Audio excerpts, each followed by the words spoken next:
I'm working on the Subaru Outback 2012 replaced headlight bulb.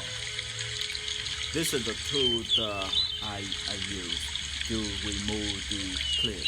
See, this is the clip right here. So, see that? How it go in to unlock it and pull the clip out. Okay. So if you don't have this tool, then you can always use flathead screwdriver, and you can go in here and pop it up, and you can go around and pop it out. Okay, there is a 5 clip you need to remove. Okay, 1 here, 2 and 3 and 4 and 5.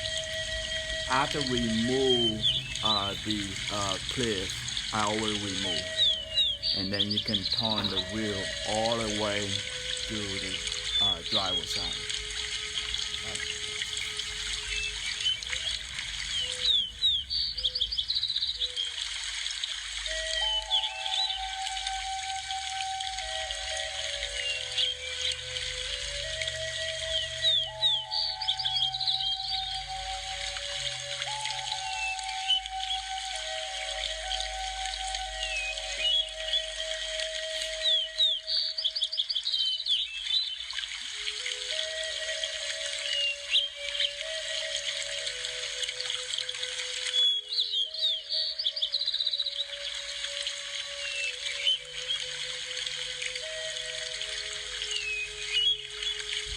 Please like and share.